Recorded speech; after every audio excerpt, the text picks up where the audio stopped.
Salut à tous, vous écoutez MCU Talk, le podcast de Marvel Planet où on parle de cinéma et de télé. Avengers, Mutants, Runaways, pas de jaloux. Pour ce 24e épisode, retour à Hell's Kitchen pour les nouvelles aventures de Daredevil. Salut Basile, salut Émilie, vous allez bien? Ça va. Salut.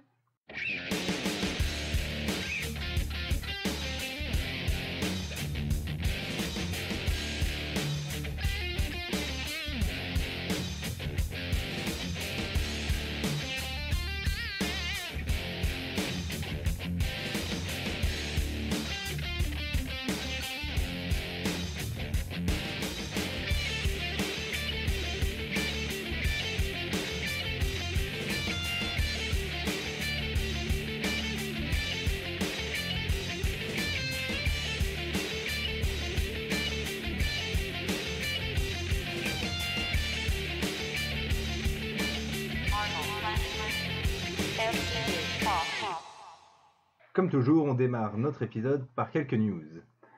Et une news qui n'en est pas tout à fait une, mais on vous en avait peu parlé. J'ai vu la première saison de Cloak and Dagger. On vous en parlera prochainement plus quand Paula aura également vu la première saison. Mais en attendant, je peux vous dire rapidement, je vous la recommande, c'est un bon cru. Bah oui, vu que maintenant je suis abonné à Amazon Prime, je pense que je vais pouvoir m'en occuper. On passe maintenant à Disney+. Mais c'est quoi Disney+? Bah Disney+, c'est le vrai nom officiel de Disney Play, à savoir le service de streaming de Disney. Mais qu'est-ce qu'il y aura dans Disney+? Alors, dans Disney+, donc c'est censé réunir en fait plusieurs univers qui appartiennent à Disney, à savoir Star Wars, Marvel, Disney, Pixar et National Geographic. Et on sait qu'il va y avoir quasiment en fait tous les films de Marvel à partir de Captain Marvel, parce que les précédents films sont toujours chez Netflix à cause de cette histoire de contrat. Mais il va y avoir des productions inédites pour Disney+, à savoir une série sur Loki. Et donc c'est ça en fait qui apprend. Moi je me suis plantée un petit peu en donnant des informations et en discutant. Loki est officiel. La série Loki est officielle et sera bien avec Tom Hiddleston. Donc en fait on retrouve l'acteur qu'on voit au cinéma. Et il y a d'autres séries qui elles sont pas officielles par Disney, à savoir une série avec Scarlet Witch, donc on suppose avec Elizabeth Olsen. Il se dit même que Paul Bettany pourrait reprendre son rôle de Vision, ce qui est assez cool parce qu'on pourrait voir comment Scarlet Witch et Vision entretiennent leur histoire. Et il y aurait une troisième série, et là c'est un espèce de time-up qui est à mon avis très très cool et qu'on a tous envie de voir avec Falcon et Winter Soldier. Et là on parle même que ça serait Malcolm Spellman, le scénariste, le showrunner de Empire qui s'en occuperait. Donc voilà, à voir ce que ça va donner. En tout cas, Disney Plus est prévu pour 2019 et il est prévu en France parce que si on va sur le site de preview, il est disponible en France. S'il n'avait pas été disponible, ça aurait été marqué ce site n'est pas disponible dans votre pays. Donc c'est une bonne nouvelle pour nous, ou pas, parce que si on doit rajouter Disney Plus à Amazon Prime, à Netflix, à tout ce qu'on veut, et ben ça va commencer à coûter un peu cher tout ça. Heureusement que personne ne prend YouTube Premium. En tout cas, quelles sont les intentions de Marvel Studios, en tout cas de Kevin Feige à l'intention de Disney+. Il a fait une déclaration assez récemment disant « Je pense que donc Disney+, est quelque chose à laquelle nous allons apporter du contenu et qui est passionnant. J'adore votre analogie du feu de camp. » Donc tout ça, c'était dans sa conversation avec les journalistes. Le plus de personnes possible se mettent autour du feu de camp et racontent des histoires. Les feux de camp peuvent être différents. Nous allons raconter des histoires pour le service de streaming que l'expérience cinématographique ne nous permettrait pas de retranscrire. Un format de narration est plus long, c'est ce que sont les comics, il s'agit d'un récit au format plus long qui puisse exister, mais le tout en considérant une identité cinématographique.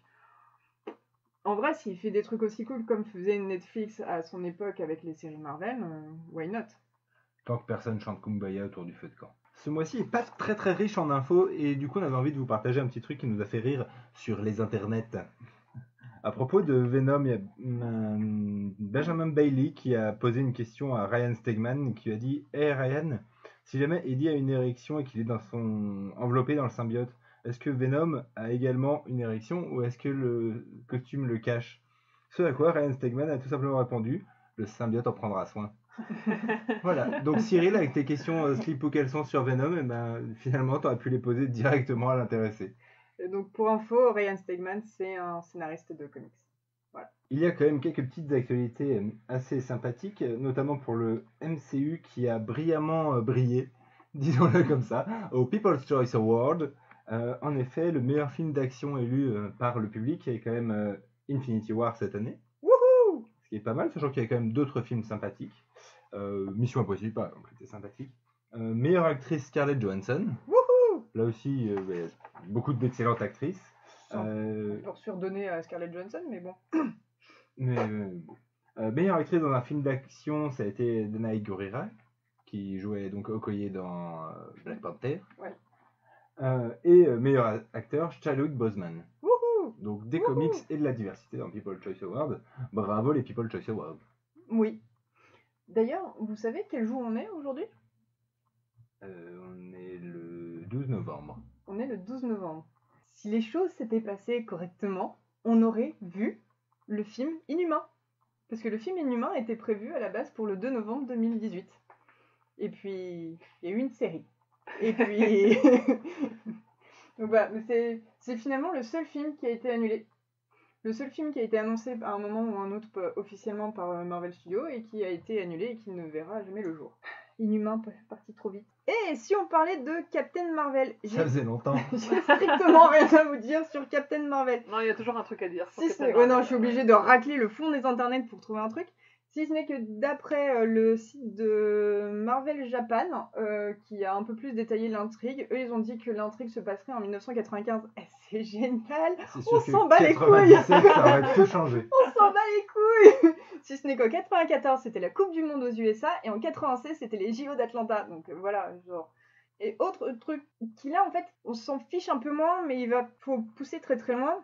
Jude Law, qui était en passage sur une télé, je sais plus laquelle, il a dit que il a vu énormément de sécurité autour de lui pendant le tournage pour que vraiment, à aucun moment, on voit son costume. Il avait donc un garde, on va dire un garde du corps, qui l'attendait à sa loge. Il disait « Mettez votre couverture, mettez votre capuche ». Genre vraiment pour... Je sais pas si c'était pour pas savoir qu'il était sur le tournage alors qu'on l'a très vite su. Peut-être qu'il faisait froid et qu'il pleuvait. Peut-être... Il est peut-être juste précieux. Et donc Jude Law raconte aussi qu'à un moment, ses enfants sont venus sur le tournage et donc ces gens de la sécurité ont paniqué en disant « Qui sont ces enfants? Est-ce qu'ils ont signé les clauses de confidentialité ?» Donc voilà. Donc... Ils ont mis un coup de taser au gros de Les pauvres Donc, enfants. Donc c'est un peu bizarre en fait cette ultra sécurité l'entournant que lui. Alors certes on ne sait pas qu'il est Marvel, et ça se trouve il ne sera pas Marvel, mais pourquoi se poser autant de questions? Pourquoi laisser planer autant de doutes? Et donc, ça laisse supposer qu'il n'est pas n'importe qui s'il le cache autant. Voilà, donc je me suis posé la question, est-ce que dans un précédent film du MCU on avait eu pareil, un personnage utilisé dans la promo, mais non, on ne connaissait pas le nom. Et en fait on n'a pas eu tant que ça, à part vite fait le mandarin, mais je crois que le mandarin ça avait été en fait... Ça n'avait pas été dit officiellement, mais tout laissait à croire que c'était le mandarin dans la promo de Iron Man 3, mais en tout cas, on n'a rien eu. Donc, je me pose une question, est-ce que... En plus, les Skrulls, on sait, le personnage joué par je ne sais plus qui s'appelle je ne sais plus comment, et qui est le chef des Skrulls, on sait que c'est un Skrull, donc voilà. Donc, je me pose des questions, est-ce que l'intrigue de Captain Marvel ne serait pas plus complexe que ce qu'on peut imaginer pour Avengers 4, qui ne serait peut-être... Enfin bref, voilà. C'est tout ce que j'avais à dire. C'était pas très clair, mais c'était très important de le signaler. Thanos, welcome to your tape. Si vous avez regardé la série 13 Reasons Why, vous avez peut-être reconnu cette petite phrase. En effet, Catherine Langford, héroïne de la série, héroïne même si on l'a... Eh oui, héroïne de la série, personnage principal, vient de rejoindre le casting de Avengers 4. Son rôle est pour le moment inconnu. Nous attendons d'en savoir plus, même... si ce n'est pas forcément l'info capitale. Non, il y en a qui disent que ça serait peut-être la fille de Scott Lang. En fait, il y a une nouvelle rumeur qui traîne autour de Avengers 4 que l'intrigue se passerait... Il y aurait un saut dans le temps. Donc ça se passerait beaucoup plus tard par rapport à la fin d'Avengers 3. Donc les autres vont juste vieillir, mais une enfant qui grandit, ça se voit beaucoup plus. Donc peut-être qu'elle ferait la fille de Scott Lang. On s'en fout. En tout cas, on aura du temps pour dérouler tout ça, puisque le film devrait faire environ 3 heures, comme Infinity War. Ouais, ce qui n'est pas non plus très surprenant en fait comme info. C'est la grande conclusion. Concluons en grand. I'll stop him for good this time. There's only one way to stop me, but you're not gonna do it. You sure about that?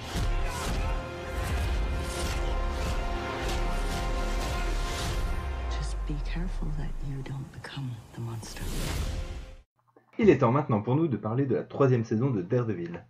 Après une très longue traversée du désert des séries Netflix Marvel, Parce qu'on s'est tapé Defenders, Jessica Jones, Luke Cage, Iron Fist. Iron Fist 2 fois. Voilà. Ça fait beaucoup, Ça hein. fait beaucoup. Eh bien, notre sauveur est là. Le Messie. Sing Hallelujah! Et oui, Matt Murdock n'est pas mort à la fin de Defenders. Bah, on le savait, parce qu'on l'a vu pas mort à la fin de Defenders. Et donc la saison 3 de Daredevil est arrivée. Et il faut dire qu'elle nous fait du bien, cette saison. Pourquoi elle nous fait du bien, me demanderez-vous? Eh bien déjà parce qu'on retrouve un héros intéressant, qui se pose des questions intéressantes, et qui n'est pas juste un héros capricieux ou qui fonce dans le tas. Même s'il garde son côté tête brûlée, c'est Daredevil, il est quand même en proie à une vraie interrogation, qu'il échange notamment avec le prêtre et la religieuse qui l'accueille. Matt Murdock est quand même un croyant, la religion est présente depuis le début dans la série. Et même si on va pas dire que c'est de la philosophie non plus, mais les questions sont intéressantes, elles sont pas complètement bateau, Dieu m'a abandonné, tout ça, ça va un peu plus loin quand même. Et ça montre déjà qu'on a de nouveau des scénaristes qui savent écrire un personnage, ou qui savent adapter un personnage. Oui, et puis même quand il dit que Dieu l'a abandonné, il va pas pour autant arrêter d'être Daredevil. Il va juste dire arrêtez de croire en Dieu parce que y a personne pour vous aider. Et c'est là il adopte plutôt le aide-toi toi-même et peut-être que Dieu t'aidera. Enfin, du coup il adopte ça qui finalement reste très catholique. Tout à fait. Du coup, ces questions-là permettent de développer un peu plus la partie Matt Murdock et ses convictions, un petit peu sa jeunesse aussi, parce que le prêtre avec qui il échange, elle a accueilli quand il était tout petit.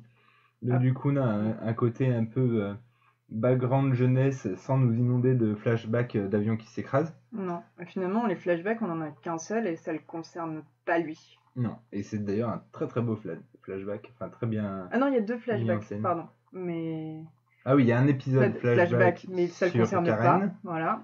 qui est assez intéressant parce que Enfin, on comprend un peu plus le personnage et son côté un peu tout le temps sur le fil au bord de craquer, du coup on le comprend. On comprend qu'elle a pas eu une vie facile, c'est quelqu'un qui a vécu un vrai traumatisme et du coup le personnage a regagné en sympathie pour moi. exactement. Il était un peu exaspérant quand même dans Defenders. Ah mais dans tout, hein, même dans Punisher, elle était pas au top, mais dans Defenders, elle était sacrément. Et oui, l'écartade, pour continuer sur Karen Page, je la trouve vraiment très très bien dans cette saison 3. Et on a également creusé un peu plus le personnage de Foggy Nelson avec sa famille, avec sa compagne, ses engagements du coup politiques. Enfin, étant sans Matt, il décide quand même de s'attaquer à Kingpin. Oui, il est enfin Foggy Nelson. C'est pas que Nelson et Murdock, c'est vraiment Foggy Nelson qui a un vrai arc narratif, qui a vraiment des choses à dire et des choses à faire. Voilà, donc du coup, tout ça pour dire que cette saison a permis de développer un peu les personnages de manière assez intéressante, même si, pour le coup, côté méchant, l'introduction de Bullseye, très réussie, a laissé moins de place à Kingpin pour le développer. On retrouve le même, on nous reparle du meurtre de son père. Ouais. On a des choses qu'on connaît déjà. Le personnage reste bien, mais on apprend. Ah, c'est parce qu'on n'apprend rien de nouveau. C'est ça qui rien de te nouveau, dérange. voilà. Le personnage est très... Mais du coup, effectivement, il faut parler de Bullseye, qui est quand même une très très bonne surprise, je trouve, malgré les libertés qu'ils ont prises sur le personnage. L'acteur qu'ils ont choisi fait très bien le boulot. La partie flashback pour le présenter lui, où c'est un mélange entre l'appart. Ouais, c'est vachement bien ça. L'effet est vraiment très très cool. Voilà. Du coup, ils arrivent à nous introduire des personnages en nous évitant le classique du flashback un vrai flashback par exemple. Un peu fatigant, un peu inutile. Ils amènent, ils font des sauts rapides et ils amènent très bien, donc ça montre quand même une qualité de réalisation qui est là aussi au-dessus des autres réalisations de Netflix.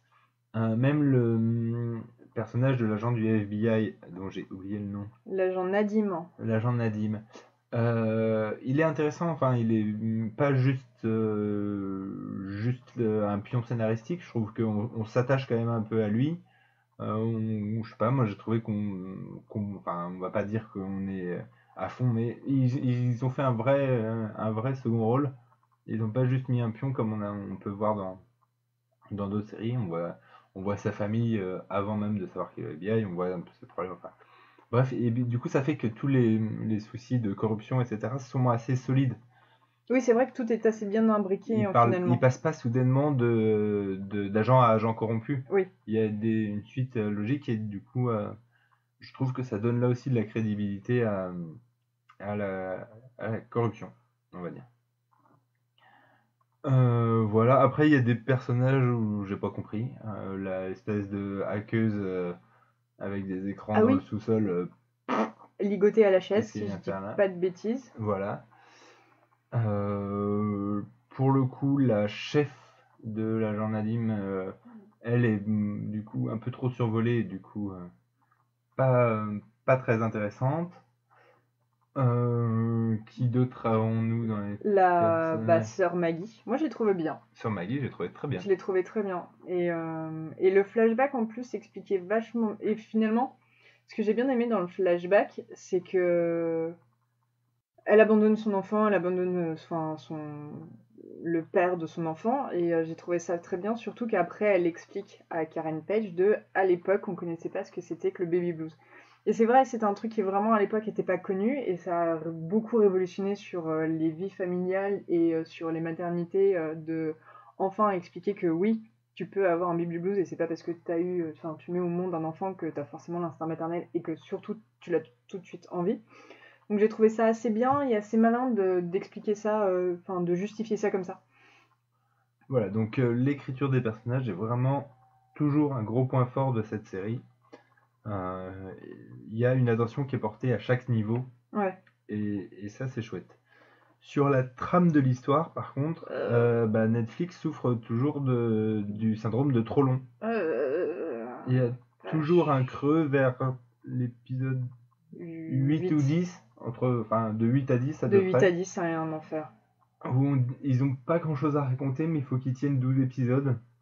En fait, de 8 à 10, ils ont déjà tout introduit, ils t'ont tout présenté, et de 8 à 10, tu sens qu'il va y avoir un changement de situation pour t'amener sur les 3 derniers épisodes, qui sont en fait le bouquet final où ça barre dans tous les sens, et où là, t'as la vraie bagarre. Et non, c'est clairement un enfer, hein, cette histoire-là, il faut arrêter, mais surtout... Désolée, je t'ai un peu coupé et je vais aller directement au point qui m'a vraiment agacé dans la saison 3 de Daredevil, c'est l'utilisation de Vanessa. En fait, pendant toute la saison, Fisk nous dit faut que Vanessa revienne et tout. Elle revient dans un épisode et je trouve que ce qu'ils ont tenté de lui faire faire et tenté de lui faire dire était vachement bien et vachement juste. Le côté de elle était seule, elle en a marre d'être idéalisée par Fisk. J'ai vraiment cru même à un moment qu'elle allait lui gifler ou qu'elle allait le pousser à bout, faire tout ce qui était possible. Et finalement, dans le même épisode, elle se revient en disant bah non, on peut être un duo et on peut être à la tête en duo. C'est ça qui a amené, sauf qu'après, en fait, t'as pas le temps. Ils l'ont amené trop tard. Et ils auraient dû continuer ça parce que pour le coup, c'était ça qui était intéressant parce que en 3 saisons, enfin plutôt en 2, mais on aurait eu une vraie évolution de Vanessa très intéressante. Une vraie reine du crime. Voilà. Elle passe de je suis une galeriste d'art à je tombe amoureuse d'un homme ultra violent et elle se rencontre dans la saison 1 à je ne suis plus sa protégée ou sa chose ou son truc idéalisé pour être son associé. Voilà, pour être son associé. Et en fait, ça aurait été vachement cool. Et en plus, ça aurait pu rajouter de la complexité au personnage de Daredevil. Est-ce qu'il continue à s'en prendre toujours que à Fisk ou est-ce qu'il s'en prend aux deux ? Est-ce qu'il aurait été capable de s'en prendre à une femme qui est criminelle ? Parce que finalement, on l'a jamais trop vu. À chaque fois, il s'en est pris à des hommes, enfin, à part ou Elektra ou la main. Mais tu vois, la main, c'est un peu genre un truc à part. C'est une grosse organisation. C'est différent d'être juste un criminel comme Vanessa aurait pu l'être.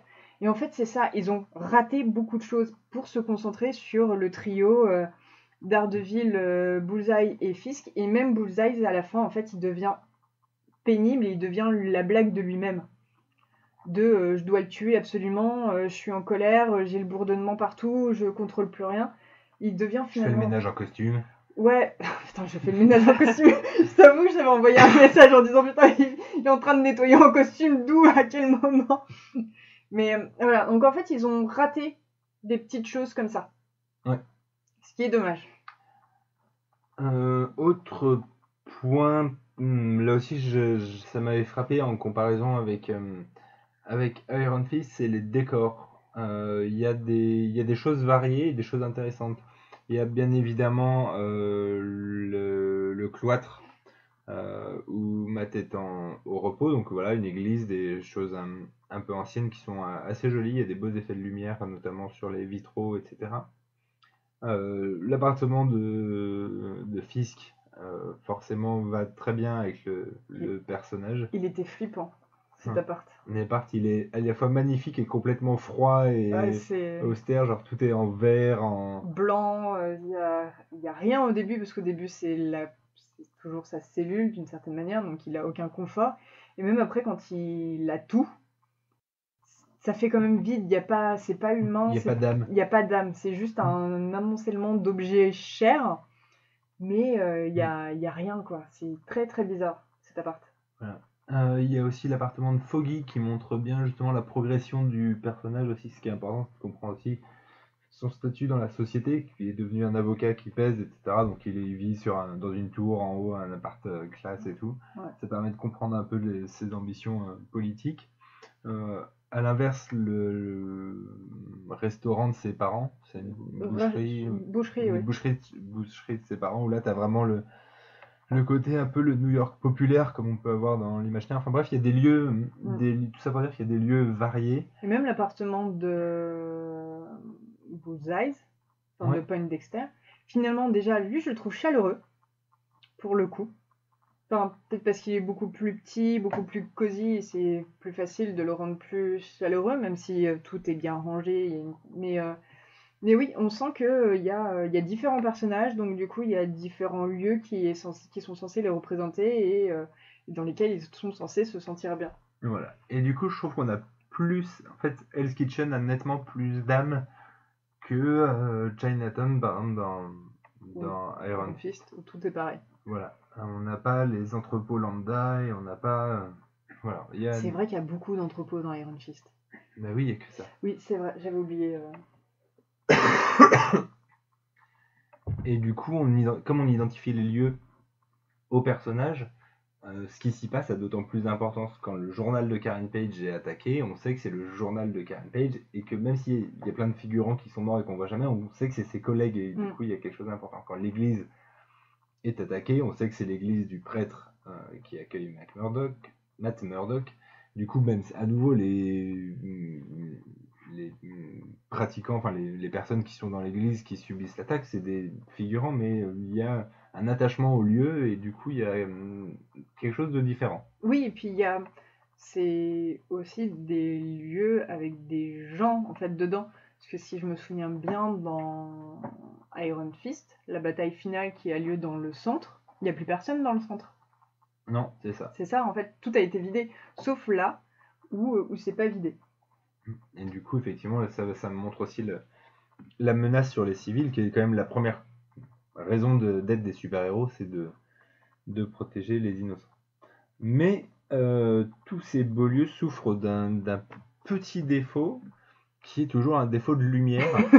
Le point lumière de Basile. C'est le point lumière. Alors, qui est peut-être moins dérangeant dans cette série à certains moments, mais en fait, le point qui me dérange, et c'est pas forcément une erreur technique, mais c'est que les séries sont réalisées et sont éclairées comme si elles passaient au cinéma.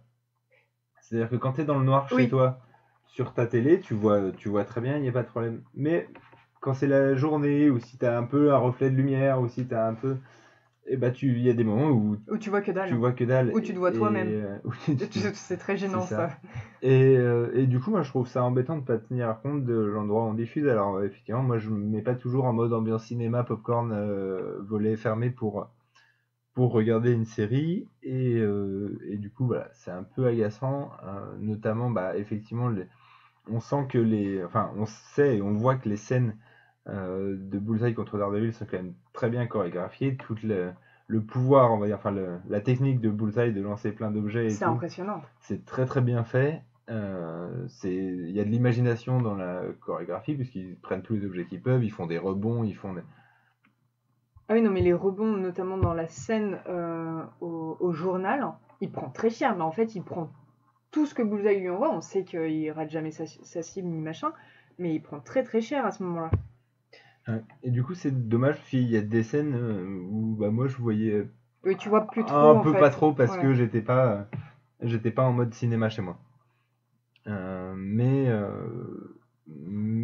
effectivement, voilà, justement, je fais l'enchaînement sur les combats. Daredevil est quand même un personnage beaucoup plus vulnérable que les autres parce que plus jusqu'au boutiste. C'est-à-dire que si tu prends Iron Fist par exemple, dans la saison 2, quand il rencontre Davos, en fait, en 2 coups de poing, il se fait éclater. Ouais. Et du coup, t'as pas cette impression un peu de souffrance et tout. Alors que là, il tombe, il se relève, il se reprend un truc dans la tête, il a le nez pété. Enfin, Et il arrête pas de pisser le sang, et puis Ouais. même au tout début, alors qu'il n'entend rien, donc il voit pas, il tente le combat de boxe, qui est un enfer. Il se remet à peine sur pied. Enfin, tu sens en fait qu'il a tout le temps mal partout, que toute limite respirer est une douleur, que toutes ses côtes, son dos, c'est une charpie. Pourtant, il y va. C'est toujours un peu... Des fois, tu comprends plus trop d'ailleurs pourquoi il y va. Et Sœur Maggie le dit assez bien, genre limite, est-ce qu'il y va pas en fait pour mourir d'une certaine manière? Et voilà, ce sont des trucs qui sont beaucoup plus fortes. Et le fait qu'ils se battent limite à main nue et qu'en face on se bat à main nue mais pas tout le temps parce qu'on lui tire dessus, Bullseye qui lui envoie tout et n'importe quoi au visage, enfin, c'est beaucoup plus réel finalement que Iron Fist ou que Luke Cage où malheureusement t'y crois pas à 5 secondes. Et tout ça est fait sans un excès de violence. Il y a du Oui, il y a de sang, sang. mais il y a pas des gros plans sur des grosses découpes ultra violentes. Enfin, moi, j'ai pas ressenti ça. En tout cas, j'ai trouvé que c'était bien équilibré. On sentait la dureté du combat Oui, par les effets sonores également et la chorégraphie et les coups. Enfin, non, c'est le pas la sang et dureté, tout, c'est pas la mais- dureté en effet montrée, mais c'est la dureté du personnage. Voilà, Notamment c'est- quand il se met toutes les cordes sur les mains, tu sens qu'il y va quand même pour quelque chose et qu'il y va pas genre pour, il y va pour faire mal. C'est un autre type Oui, de mais dureté justement, présentée. c'est là où pour moi c'est une qualité, c'est qu'il n'y a pas besoin de montrer des excès d'hémoglobine pour faire comprendre. Oui, comme Ils n'ont pas choisi la facilité. Iron Fist contre Davos dans l'église gréco-romaine. Exactement. Où là Orthodoxe. ils te mettent du sang partout, alors qu'en fait tu sens pas les coups portés et t'as pas le bruit, t'as pas l'impact, alors que Daredevil fait tout l'inverse et donc le fait très très bien. Qu'est-ce que j'ai dit là bande son, non, rien de mémorable, rien de mauvais, mais rien de mémorable. Si, sur la fin de la saison aussi, le combat à 3 est quand même assez chouette avec Oui. Bullseye. Mais moi, ce qui m'a un peu dérangé, c'est que j'ai pas compris pourquoi Daredevil avait envoyé Bullseye, puisque c'est lui qui l'envoie chez Fisk. Il lui fait comprendre que la personne qu'il aimait était morte tuée par Fisk, etc. Pour ensuite l'arrêter. Alors est-ce que c'est parce qu'il sait qu'il peut pas tuer Fisk tout seul, enfin qu'il peut pas battre Fisk tout seul, Peut-être. et du coup il se dit je vais mettre un élément perturbateur. Ouais. Mais au début quand ça commence je trouve ça bizarre, je dis il l'envoie là-bas, mais après il l'arrête. Il n'est pas censé y avoir le FBI aussi, et donc du coup ça permet de réunir tout le monde au même endroit. Je sais pas trop, j'ai trouvé ça un peu bizarre. Mais après ce que je me suis dit c'est qu'il avait besoin de semer la zizanie, que tout le monde se tape dessus pour pouvoir arrêter les deux en même temps. Ouais, je pense que c'est ça finalement. J'ai eu tellement mal pour Bullseye quand il se fait briser la colonne vertébrale d'ailleurs. Je l'avais pas vu venir. J'ai fait, oh. Mais dans les comics, c'est comme ça. En fait, dans les comics, Oui, il a... je sais, il a de l'adamantium après. Il a de l'adamantium après. Pour se faire. Mais je sais pas, sur le moment, je l'avais Tu oublié. Et t'avais du coup, oublié. t'as fils qui le soulève et qui lui brise le dos dans un coin de mur, j'ai fait ah. Et là, enfin, quelqu'un qui se mange un coin de mur et qui a mal. Oui. Parce que le nombre de fois où quelqu'un se prend un coin de mur dans un film ou dans une série et il se passe rien, et là je pense notamment aux séries Marvel, aux films Marvel où il se passe jamais rien, bah là enfin quelqu'un a mal. Bah là il l'a plié dans le sens inverse alors. Ah ouais, non mais... Tu comprends qu'il va se passer quelque chose, mais... Mais ouais. Non mais dans l'ensemble aussi j'ai trouvé que c'était bien. Alors je sais pas si j'ai vraiment trouvé ça bien parce que avant, on avait vraiment eu de la merde, donc tu vois, c'est compliqué, il faut aussi prendre dans quelles conditions on regarde la série. Sauf qu'à un moment, je pense qu'on aurait pu se dire que non, c'était vraiment mauvais, et comme on arrive à voir des défauts, et moi vraiment le défaut principal, c'est la gestion de l'histoire et l'absence l'oubli total d'utiliser Vanessa pour en faire un autre truc. Puis finalement, en fait, c'est ça le problème de Netflix, c'est que c'est une intrigue. Du début jusqu'à la fin, t'as que cette intrigue-là, t'as 2-3 éléments perturbateurs, mais qui gèrent seulement cette intrigue principale, et ils n'arrivent pas à se dire on va en créer plusieurs, ou on va en mettre 2 finalement en même temps, enfin c'est vraiment des trucs qu'ils oublient. Et donc non, finalement il y a quand même ça. Je trouve la fin par contre un peu genre trop bien. Le fait qu'ils se réunissent et qu'elle quitte le journal, je trouve ça trop dommage finalement qu'elle quitte le journal, parce qu'elle était vachement utile en tant que journaliste, Karen Page. Ça montrait justement qu'elle pouvait s'en sortir, enfin, pas s'en sortir, mais qu'elle pouvait faire autre chose que d'être l'amie et l'assistante juridique. Vraiment, elle pouvait faire autre chose, et je trouve ça un peu facile de se dire ils vont se remettre tous les trois ensemble. Je pense que le choix de cette fin, où ils sont tous les trois de nouveaux copains, et où en même temps tu vois après Bullseye sur la table d'opération, c'est peut-être parce que l'avenir de la série est incertain, et que du coup... les trois là peuvent amener une conclusion de la série. Si ça doit s'arrêter, c'est conclu. Oui, ça peut s'arrêter comme ça. Par contre, le fait qu'on montre que Bullseye ne soit pas complètement vaincu, c'est au cas où. C'est au cas où on veuille continuer. Tu parlais de Disney+, on ne sait pas ce qui va se passer pour... Ils auraient pu laisser la scène avec Bullseye, qui elle est pas dérangeante, mais toujours montrer quand même qu'ils sont copains, mais enfin ce qui m'a le plus ouais. C'est le petit détail du cabinet. C'est le petit détail du cabinet à 3, parce que ça veut dire que quand même Foggy va reperdre son niveau de vie, et je pense qu'il aurait été tout autant intéressant d'être dans un autre cabinet avec d'autres ressources, tout en et finalement, je sais pas, ils auraient pu faire à Matt Murdock ce qu'il est à l'heure actuelle dans les comics, c'est-à-dire un procureur adjoint. Donc il est plus avocat, il rentre vraiment... Enfin tu vois, c'est un autre truc qu'ils auraient pu faire, et... Ouais. Après, tu vois, sur la question de est-ce qu'on a trouvé ça bien, parce qu'avant c'était pas bien, enfin les autres séries Netflix c'était pas bien, moi je regarde quand même beaucoup de séries et pas que du Marvel, donc je pense que avec toutes les séries que je regarde et toutes celles qui sont très bien, si celle-ci avait été vraiment pas bien, je m'en serais quand même rendu compte, je pense pas avoir été complètement influencé, même si tu fais comme on l'a fait là, la comparaison, mais on fait la comparaison parce que c'est quand même pas mal, et sinon ça aurait pas suffi, la comparaison aurait pas suffi à en faire une bonne série. Et toi, Émilie? Je n'ai jamais rien vu de Daredevil, aucun film, aucune série, rien du tout. Ouais, t'as vraiment rien vu de chez Netflix? Non, c'est pas du tout à la base c'est pas vraiment l'histoire qui m'attire. Après avec cette magnifique critique, j'ai envie du coup de regarder. Et tu te dis, j'ai pas le temps. J'ai d'autres séries avant. Regarde Sabrina avant. Mais c'est bien, tant que c'est sur Netflix, je peux me la mettre de côté et la regarder dans le train, dans l'avion. Ouais. Et je me demande si c'est un truc que tu aimerais, en vrai. Pourquoi ? Je sais pas, mais entre l'investissement temps, parce que c'est pas comme un film, finalement, c'est quand même une série. C'est 12 épisodes, ouais. 13 ouais. x 3, parce qu'il y a eu 3 saisons. D'accord. Donc non. Voilà. Mais tu vois, genre, c'est vraiment le côté investissement temps, je sais pas en plus si c'est un type d'histoire auquel tu pourrais accrocher. Et c'est peut-être trop action pour moi. Je suis pas très série d'action. Trop action pour toi ? Iron Fist, ça avait l'air cool. J'ai regardé les trailers, ça avait l'air vraiment sympa, mais c'est pas du tout ce qui me fait accrocher. Tant pis. Voilà. J'ai toujours pas ma place dans ce podcast. Alors, rassure-toi, ça pue le sapin pour les séries. pour les séries Marvel Netflix, donc tu devrais pouvoir t'en sortir bientôt. Bien évidemment, du coup, on vous a aussi demandé votre avis, chers Pour une fois que amis. j'y ai pensé. Et donc, votre avis général sur la saison 3, et ben, vous êtes plus de la moitié à dire quelle est dans votre top 3 des séries Marvel Netflix.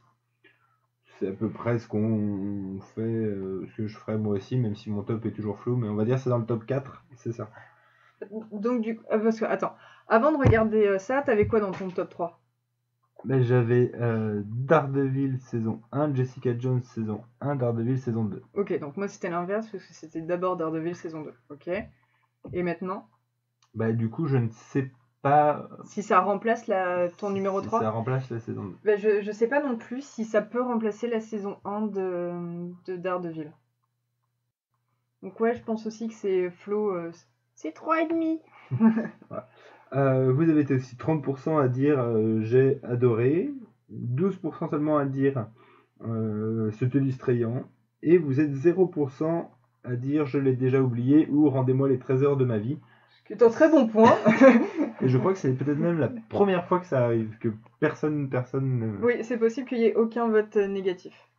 On vous a demandé aussi, comme toujours, vos personnages détestés. Bah, Karen Page reste quand même pas mal détestée. Je trouve ça abusé, en vrai. Sur cette série-là, c'est plus vrai. C'est plus vrai. Et je trouve que Karen Page arrive à faire oublier la mauvaise Karen Page. Après, je l'aurais quand même mis, moi, peut-être en personnage détesté, juste parce que j'en déteste. Il n'y en a pas d'autres que je déteste plus. Mais tu sais que j'ai failli mettre aucun. Mais enfin, comme j'essaye de garder l'équivalent des deux côtés, j'ai pas mis. Moi, par contre, j'ai voté pour l'agent Nadim. Parce que vraiment, l'agent Nadim, au bout d'un moment, il m'a cassé les pieds. Donc, et puis, désolé, mais il meurt, et ça... Voilà, donc Agent Nadim était second avec 28% des voix. Vient ensuite Benjamin Poindexter Bullseye à 15%. Sister Maggie à 9,3%. Foggy à 6,25% à égalité avec Fisk. Et Daredevil à 3%. En même temps, si vous détestiez Daredevil, vous n'allez mieux pas regarder la série. J'avoue.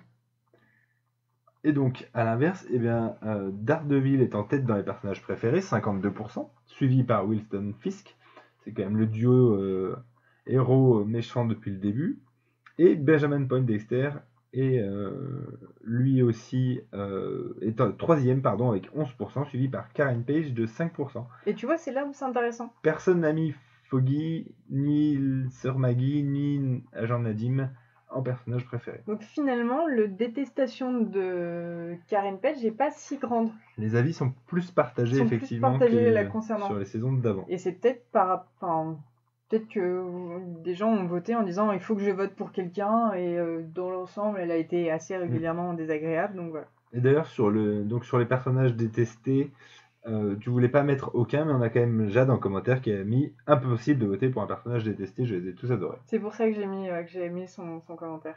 Et donc ouais, on vous avait aussi demandé si vous vouliez un peu plus développer, et donc j'ai vu sur Twitter des réponses qui étaient carrément géniales, j'ai vraiment adoré, trop hâte de voir une nouvelle saison, il faut vraiment renouveler, c'est la seule adaptation qui est assez bien réussie. Pour le coup, on est assez d'accord, c'est vraiment la seule qui est très bien réussie. Bon, Jessica Jones, ça va avoir une 3e saison, donc une nouvelle chance. On verra bien ce qui arrive, et sans oublier Punisher. Et d'ailleurs, pour moi, j'ai vraiment tendance à oublier la série Punisher, c'est pas bien. J'ai le droit de pas l'avoir aimé, mais il faut pas l'avoir oublié. Est-ce que toi, je me souviens plus, tu trouves que c'est une bonne adaptation ou pas? Alors, j'ai pas lu énormément de Punisher, mais pour ce que j'en ai lu, moi je trouve que c'est correct. D'accord. Ok. C'est correct. Et t'as hâte de voir la saison 2? Ou si on te dit il n'y a pas de saison 2 J'ai pas hâte, mais s'il y en a pas, je serai un peu déçu, parce qu'il y a quand même d'autres facettes du personnage à creuser. Surtout, là, on va voir la première saison où il est plus poursuivi par la police. Ouais, vu qu'il est censé être... Il est censé avoir fini sa vengeance et tout ça, donc du coup, comme il est le Punisher qui a fini de punir, qu'est-ce qu'ils vont faire? Ça m'intrigue, parce que il peut essayer de devenir un peu bon samaritain, mais il revient vite à ses mauvaises habitudes. Enfin, il y a des choses qui peuvent apporter un peu de profondeur qui peuvent être intéressantes. Dans l'ensemble, on s'en sort quand même bien avec cette saison 3 de Daredevil, et on avait souffert quand même avant, donc fallait. On a reçu des questions? T'es contente, Émilie? Oui, je vais enfin m'exprimer. Alors, écoutez-moi bien, il y en a 2, ça va être court. Les deux sont par la même personne. Oui, donc première question de Cyril. Y a-t-il un vrai avenir aux séries Marvel Télévision sur Netflix, maintenant que Marvel Studios produit lui-même ses shows et que Disney sort son propre SVOD? J'y vais. Vas-y. En vrai, ça pue en fait pour Netflix et je pense que c'est pas rien que les séries là, celles qu'on a connues, ça arrive à leur terme petit à petit. En fait, il faut savoir un truc par rapport à Netflix, c'est que Netflix veut bien produire toutes les séries que vous voulez, mais il faut que ça soit rentable. Et la rentabilité chez Netflix, c'est il faut qu'il y ait des nouveaux abonnés. C'est donc en effet quand ils ont annoncé le deal avec Marvel, ça a apporté des nouveaux abonnés et chaque nouvelle série a apporté en fait son lot de nouveaux abonnés. Je pense que si Iron Fist et Luke Cage ont été annulés, notamment Iron Fist, c'est parce qu'il y avait quand même pas beaucoup d'audience, même si on ne connaîtra jamais les stats d'audience, mais surtout c'est que ça n'avait peut-être pas apporté le bon lot de nouveaux abonnés. Et puis les saisons 2, les saisons 3 fonctionnent moins en acquisition d'abonnés, je pense. Voilà. Aussi parce que les gens vont pas se dire je vais pas m'abonner à Netflix pour démarrer la 3e saison, j'ai pas vu celle d'avant. Exactement. D'ailleurs, les séries Netflix sont des séries courtes en nombre de saisons, généralement. Ouais, sauf cas exceptionnel pour Orange is the New Black et House of Cards. Mais parce que c'était le début de Netflix et que la diffusion a été faite différemment dans les autres pays. Et d'ailleurs, les deux ont duré beaucoup trop longtemps. Et les deux ont duré beaucoup trop longtemps. Fait aussi pour Daredevil. Pourquoi Daredevil pourrait peut-être continuer? Parce que le personnage de Daredevil, en fait, est déjà connu. Il touche beaucoup plus de lecteurs, il touche beaucoup plus dans, on va dire, le grand public, notamment à cause du film. Donc c'est un personnage qui est déjà connu. Tout comme le cas, en fait, de Punisher. Parce que le Punisher, il a une imagerie qui est très très forte et qui est aussi très célèbre. Nathan Edmondson, qui a été pendant un moment le scénariste de Punisher, il le disait, il y a beaucoup de militaires qui utilisent la forme du crâne de Punisher et qui l'utilisent sur leur propre, qui l'utilisent dans leur imagerie, eux, militaire, pourtant sans avoir lu de comics. Donc tu vois, ce sont des personnages qui sont rentrés en fait dans la culture beaucoup plus populaire. Jessica Jones va peut-être s'en sortir pour elle, le côté féministe qui avait été assez bien joué. Par contre, malheureusement, Luke Cage, lui, ne l'a pas, mais il y a peut-être d'autres séries en fait qui ont pris le pas. Donc en vrai, ça pue pour les séries Netflix et je sais même pas dit que Marvel va signer un contrat en fait pour pour d'autres personnages parce que là, ils ont que les personnages Defenders et ils peuvent pas aller plus loin à Netflix. Je pense que par rapport au service de SVOD que va sortir Disney, donc Disney+, je pense que ce qui peut permettre peut-être aux séries Netflix de continuer, c'est leur ton. C'est-à-dire que le Daredevil est quand même une série qui est plus dure que les films du MCU. Il y a des sujets différemment abordés. Jessica Jones également. Il y a quand même la question du viol, il y a des sujets qui sont durs. Et je pense que peut-être Marvel n'aura pas envie... peut-être Disney n'aura pas envie de mettre cet angle-là de Marvel sur sa série, parce que si tu prends les séries qui sont annoncées ou supposées, Loki, Scarlet Witch ou Winter Soldier, Hawkeye. Loki. Non, Falcon, pardon. Winter Soldier. Falcon, Hawkeye. Oui. Non, Winter Soldier, Falcon. Winter Soldier, Falcon, pardon. Putain, bravo. Tango. Mayday. C'est des personnages qui créent pas de débat, qui sont pas sociétaux ou qui sont voilà, c'est des super-héros au sens super du voilà. Alors par exemple, Loki pourrait faire un truc très très cool parce que dans les comics, Loki il peut changer, il peut prendre la forme qu'il veut et notamment Loki à un moment a été une femme. Oui. Ça serait très très drôle à un moment de switcher le genre. Oui, je sais bien, mais je pense que tu vois le traitement de ces personnages-là marche vraiment en super héroïque. Oui, non mais ça sera le sans deuxième lecture et du coup peut-être qu'il peut y avoir ce distinguo-là qui peut se créer. Oui. Donc ouais, en fait, pour le coup, je pense qu'on ne peut pas prédire l'avenir de Marvel Netflix et ce sera vraiment eux qui vont décider et pas quand ils annuleront toutes les séries au fur et à mesure, on verra bien ce que ça donne. Et une autre question de Cyril encore, à quand un épisode sur Marvel Rising? Alors Marvel Rising, c'est un dessin animé qui à l'heure actuelle est diffusé aux US sur Disney XD. Et c'est genre le dessin animé porte-étendard sur la diversité, l'inclusion et tout ce qu'on veut de positif. Et je crois que les échos sont pas trop mal. Après, pourquoi pas, on n'a jamais parlé de dessin animé. À part, normalement, le mois prochain, on est censé parler de... tu veux le dire, Émilie, vu que tu fais la danse? Dans The Spider-Man New Generation. Voilà. Qui a l'air génialissime. On a hâte. Donc voilà, donc c'est vrai, là, on va parler d'un dessin animé, même si c'est un film, mais bref. Machin. Donc à vous de me dire si vous voulez vous prendre du temps à regarder un dessin animé et qu'on en fasse un podcast si un jour on a du temps. Oui, carrément. Moi, par curiosité, ça m'intéresse de regarder Ouais. effectivement Marvel Rising pour tous les sujets qu'il aborde. Les quelques images que j'ai vues, par contre, m'ont pas fait envie sur le style visuel qui m'a l'air un Très plat. peu, voilà, un peu à la va-vite. C'est un peu du Flash. Flash. Mais si le fond surpasse la forme, enfin en tout cas je vais m'y pencher, donc si je vais suffisamment loin pour pouvoir en donner un avis dans un podcast, avec plaisir. Ok, et ben voilà, on se met ça dans la to-do à un moment ou à un autre. Et ben on a fini. Merci à vous deux d'être venus. Merci à toi. D'avoir participé. Merci à vous de nous avoir écoutés et rendez-vous le mois prochain. À très vite. Ciao.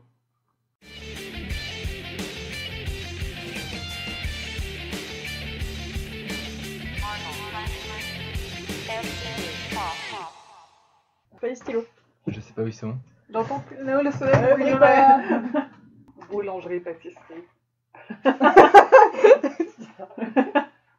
La Des joie est petits morte. gâteaux au moment du tantôt. Ah merde, j'ai coupé. Voilà. Je trouve pas les stylos. On dirait une voix de Nalbac. Oh là là, on va pas y arriver aujourd'hui. Je crois que ça va être... Mais quelle est donc cette immonde créature? Je suis un nain, connasse. Ah, mais quelle horreur! Mais ta gueule!